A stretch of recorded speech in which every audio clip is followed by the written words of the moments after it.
In 1933, the Nazis didn't just burn people, they burned ideas. That year, under the shadow of swastikas, students and soldiers tossed thousands of books into roaring bonfires in Berlin. Works by Jewish authors, socialists, and freethinkers anything considered un-German were reduced to ash. Why? Because the written word, when dangerous enough, can challenge entire regimes. Because some words, apparently, are too powerful to be allowed to exist. Throughout history, books have been seen not just as tools of education, but as weapons. Weapons of rebellion, of revolution, of dangerous thinking. Books that dared to question God, kings, capitalism, communism, morality, sexuality, or the very structure of society. These books were banned, burned, buried, and yet they refused to die. Today, we're digging into 10 books so powerful, so provocative that entire governments tried to erase them from existence. Some were fiction, others were manifestos. Few nearly started wars. All of them shaped the modern world in ways we're still feeling. Let's start with 2 that rattled thrones, ignited uprisings, and put authors and readers in the crosshairs of history. 10. The Communist Manifesto by Karl Marx and Friedrich Engels, 1848. It's just 23 pages long. But it terrified kings, emperors, and presidents alike. When Karl Marx and Friedrich Engels published the Communist Manifesto, they didn't just critique capitalism, they called for its destruction. The book argued that history was a struggle between classes, that the working class was being exploited by the rich, and that revolution was not only necessary, it was inevitable. This wasn't theory. This was a call to arms. Governments across Europe panicked. The manifesto was immediately banned in Germany, France, Austria, and Russia. Even possessing a copy could land you in prison or exile. Authorities saw it as a virus, contagious, subversive, and almost impossible to control once it spread. And spread it did. Secret printings circulated through underground networks. Smugglers carried it across borders sewn into coat linings. Workers passed dog-eared copies from hand to hand in factories and union halls. The words inside weren't just read, they were believed. The book helped inspire revolutions in 1848 across Europe, and decades later it fueled movements that toppled empires. Lenin called it a blueprint for the future. In China, Mao Zedong cited it as gospel. In Cuba, Fidel Castro quoted it on the road to revolution. In the U.S., it was never formally banned. But during the Red Scare of the 1950s, simply owning the book could get you blacklisted or interrogated by the FBI. To this day, it remains illegal or heavily restricted in countries like South Korea, Indonesia, and Saudi Arabia. Why was it banned? Because it didn't just suggest new policies. It demanded a new world order without kings, without bosses, without billionaires. And to the powerful, nothing is more dangerous than the idea that power itself can be dismantled. Number 9. The Satanic Verses by Salman Rushdie, 1988. This wasn't just a book that got banned. It was a book that triggered international riots, cost lives, and forced its author into hiding for over a decade. Published in 1988. The Satanic Verses is a complex novel blending magical realism, satire, and a meditation on identity, immigration, and faith. But what ignited the firestorm was a particular section that many Muslims interpreted as mocking the Prophet Muhammad in the Quran. Whether that interpretation was accurate or not didn't matter. The outrage was instant and global. In India, the book was banned within days. Pakistan and South Africa followed. Protests erupted in cities from London to Tehran. Bookstores that carried it were firebombed. In Turkey, the book's translator was assassinated. In Japan, the translator was stabbed. In Norway, the publisher was shot 3 times. But the most chilling reaction came from Iran.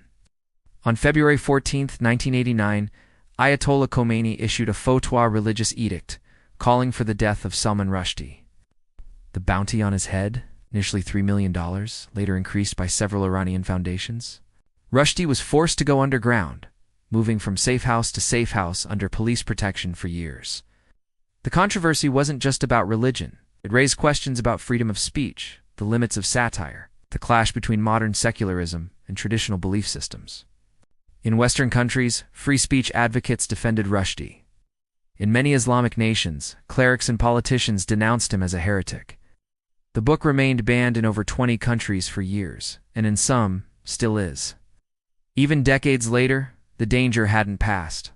In 2022, to 34 years after publication, Rushdie was stabbed on stage during a lecture in New York by an assailant who claimed to support the fatwa. Why was it banned? Because it crossed an invisible line between fiction and blasphemy, between literature and religion, between freedom and offense. And it proved that even in the modern world, a book could be seen as so dangerous, so unforgivable, that it became a death sentence. Number 8. Uncle Tom's Cabin by Harriet Beecher Stowe, 1852. In the mid-1800s, slavery was the backbone of the American South. It was a way of life, a system defended by politicians, business owners, and even clergy. And then came a woman from Connecticut who shattered the illusion with one book. Uncle Tom's Cabin wasn't just a novelette, it was an emotional punch to the face of the American conscience. Harriet Beecher Stowe didn't write a political manifesto or a legal argument. She wrote a story, one that humanized enslaved people, exposed the brutality of the system, and made Northern readers feel the pain Southerners wanted them to ignore. Published in 1852, the book became a sensation. It sold 300,000 copies in its first year in the U.S. and millions worldwide. It was translated into dozens of languages and adapted into plays across the country. Suddenly, slavery wasn't just a Southern issue. It was a national crisis.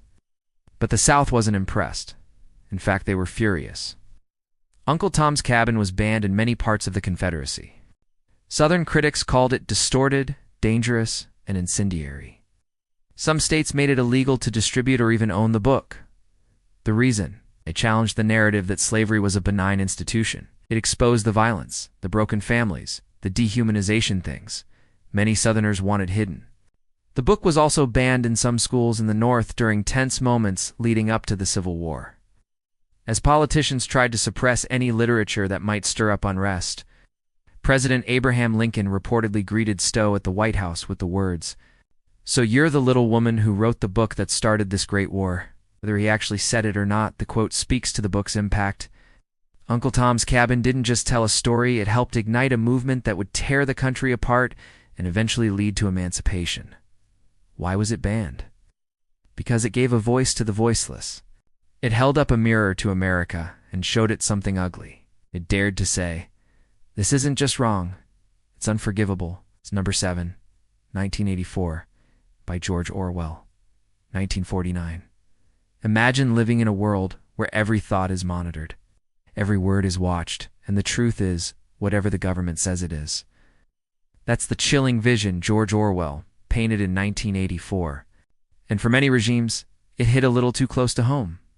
Published in 1949, just after World War II and at the dawn of the Cold War, 1984 introduced readers to a dystopian society ruled by Big Brother, a totalitarian government that used surveillance, propaganda, and fear to crush individuality. Concepts like doublethink, thought crime, and newspeak became part of the cultural lexicon. It was fiction, yes, but too many. It felt like prophecy. Authoritarian governments recognized themselves in Orwell's nightmare and they didn't like it one bit.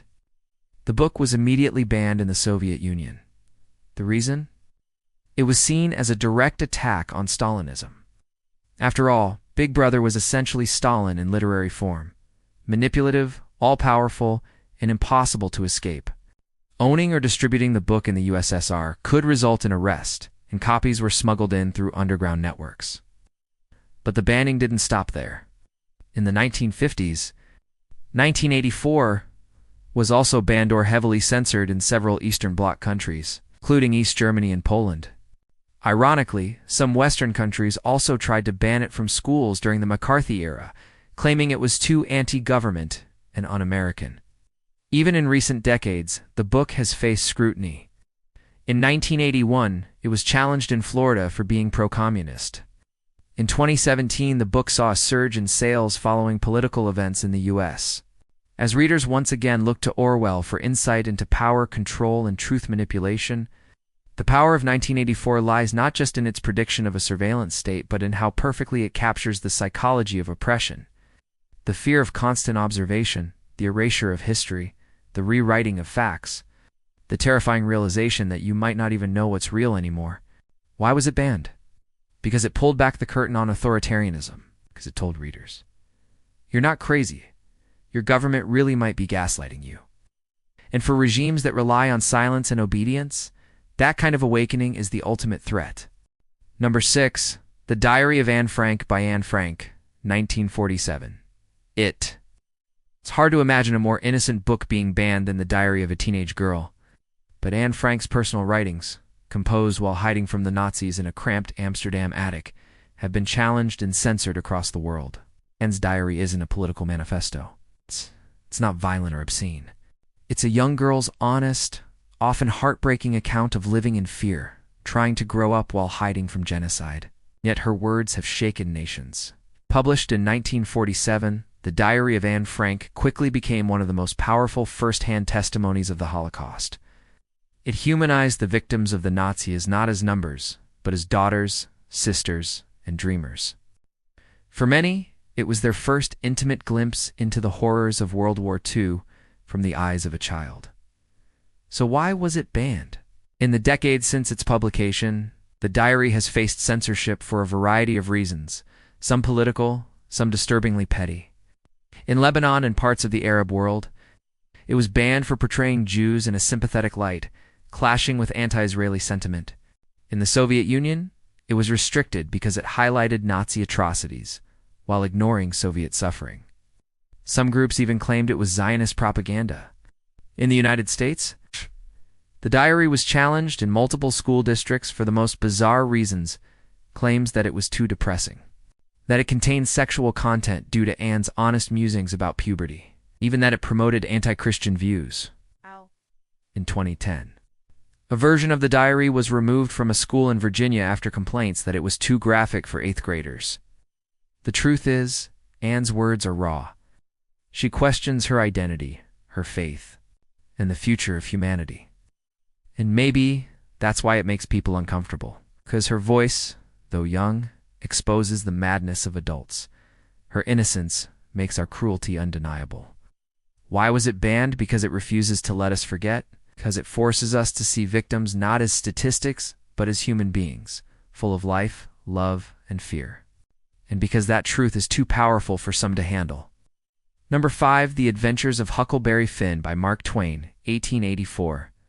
On the surface, it's a story about a boy, a raft, and the Mississippi River. But beneath the lazy current of Huckleberry Finn lies a fierce confrontation with America's ugliest truths: racism, slavery, and the hypocrisy of civilized society. Mark Twain published The Adventures of Huckleberry Finn in 1884, and from the very start, it made people uncomfortable. The book follows Huck, a white runaway boy, and Jim, an escaped slave, as they journey down the river. Along the way, Huck is forced to confront the values he's been taught, especially the idea that helping Jim is wrong. It's a coming-of-age story, but also a moral awakening. Twain wrote in the language of the time dialects, slang, and yes, the N-word used over 200 times in the book. While Twain intended to expose the cruelty and absurdity of racism, many readers, especially in modern times, have taken offense at the language. In the 20th century, the book was repeatedly banned or challenged in schools and libraries across the U.S. Some groups claimed it was racist. Others argued it promoted bad morals, as Huck lies, steals, and disobeys adults. It's been called offensive, vulgar, and inappropriate for children. Ironically, the book has been banned both for being too progressive and not progressive enough.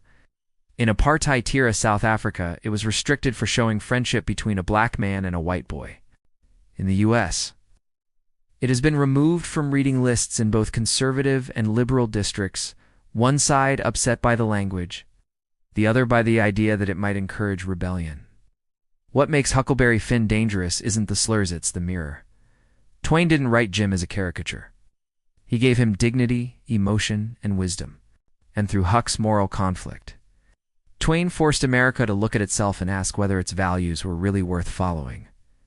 Why was it banned? Because it doesn't let anyone off the hook. Not the racists, not the well-meaning liberals, not even the reader. It makes you squirmed. That's exactly what Twain wanted. Hash 4. Lolita by Vladimir Nabokov, 1955. Some books are banned for what they say. Others are banned for how they make people feel. Lolita was banned for both. When Vladimir Nabokov published Lolita in 1955, it shocked even the most liberal corners of the literary world. The novel is told through the voice of Humbert, a cultured and manipulative man who becomes obsessed with and sexually involved with a 12-year-old girl named Dolores Hayes, whom he calls Lolita. Let's be clear, Lolita is not a book that glorifies abuse. It's a deeply disturbing, psychological portrait of obsession, self-delusion, and control. But because the story is told in Humbert's charming lyrical voice, it forces readers into uncomfortable proximity with a predator's mind. And for many, that was too much. The book was rejected by every major American publisher. It was eventually printed in Paris by Olympia Press, a company known for publishing banned erotica. Even then, it didn't take long for the backlash to begin. Lolita was banned in France, England, Argentina, New Zealand, and South Africa. In some cases, it was outright labeled obscene and seized at customs. In others, bookstores were threatened for carrying it. No. In the U.S., it was finally published in 1958 and became an instant bestseller. But the controversy didn't fade. Critics accused Nabokov of writing perverse pornography. Libraries refused to stock it. Schools banned it. Some lawmakers even called for it to be criminalized. Even today, Lolita remains one of the most challenged books in schools. Some argue that it's triggering and inappropriate.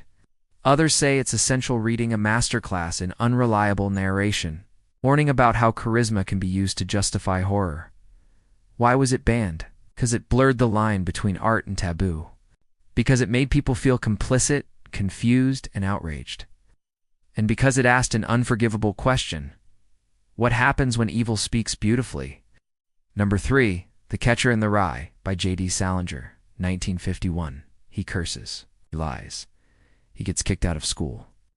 He wanders New York City, talking to strangers, drinking, smoking, and ranting about phonies. Meet Holden Caulfield, the angry, confused, broken teenager at the heart of The Catcher in the Rye.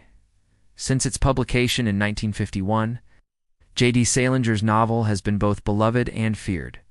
For some, it's the definitive portrait of adolescent alienation. For others, it's a threat to morality and decency. Almost immediately, The Catcher in the Rye became one of the most banned books in American history. Between the 1960s and 1980s, it was the most frequently censored novel in U.S. schools. Why? Profanity, sexual references, criticism of religion, a general tone of rebellion. Holden Caulfield didn't respect authority, and that made him dangerous. In Oklahoma, school boards called it part of communist propaganda. In Alabama, parents demanded its removal for blasphemy. In Washington, it was accused of being anti-American. Across the country, teachers were told not to assign a tan students caught reading it, or sometimes disciplined. But the controversy didn't stop with school boards. The Catcher in the Rye became entangled in something darker: real-world violence. In 1980, where David Chapman, who assassinated John Lennon, was found with a copy of the book and claimed it was his statement. In 1981, John Hinckley Jr., who attempted to assassinate President Ronald Reagan, also reportedly had a copy. These events cemented the book's reputation as a supposed trigger for unstable minds. Of course, none of this was Salinger's intent. The Catcher in the Rye is not a manifesto. It's a deeply introspective novel about grief, loneliness, and the terror of growing up. But its raw honesty, combined with its rejection of societal norms, made it a lightning rod for decades. Even today, the book remains controversial, still banned in some schools. Some see Holden as a hero. Others see him as a cautionary tale. Either way, he refuses to be forgotten. Why was it banned? Because it didn't flinch. Because it gave teenagers a voice that wasn't filtered through adult expectations. And because it whispered the thing every authority fears: you're not the only one who feels this way. Number 2, the Quran's 7th century CE. It may be surprising, even shocking, to learn that one of the most sacred texts in the world has also been one of the most frequently banned. The Quran, the holy book of Islam, was revealed to the Prophet Muhammad over 23 years and has since guided over 1 billion people in faith, law, and daily life. And yet, across centuries and continents, this book has been the target of censorship, confiscation, and outright destruction. In medieval Europe, during the Crusades and the Inquisition, the Quran was banned, burned, and vilified by Christian authorities. Latin translations were often forbidden. Why? Because the Church viewed it as heresy, dangerous competition in the battle for religious supremacy. In Spain, under Ferdinand and Isabella, Muslims were forced to convert or flee, and possession of the Quran could result in torture or death. But it's not just ancient history. In Soviet-era Central Asia, Islamic texts, including the Quran, were banned as part of Stalin's anti-religion policies. In 21st century China, Uyghur Muslims have had Qurans confiscated from their homes, with some reports suggesting people were arrested simply for owning a copy. Even in Western democracies, the Quran has occasionally been challenged, not officially banned, but protested, restricted, or used as a political target. In the aftermath of 9/11s, some U.S. schools and military institutions quietly removed Qurans from libraries or discouraged their distribution. Extremist groups have publicly burned the Quran, provoking global outrage and reinforcing its place at the center of cultural and ideological conflict. Why was it banned? Because it represents more than just faith. It represents identity, resistance, and spiritual authority outside the dominant culture. In every era where power sought to erase or dominate Islam, the Quran became not just a target, but a symbol of survival. Number 1. The Bible. Multiple authors. 8th century BCE, 1st century CE. Yes, you read that right. The Bible, arguably the most widely read book in history, has also been one of the most frequently banned.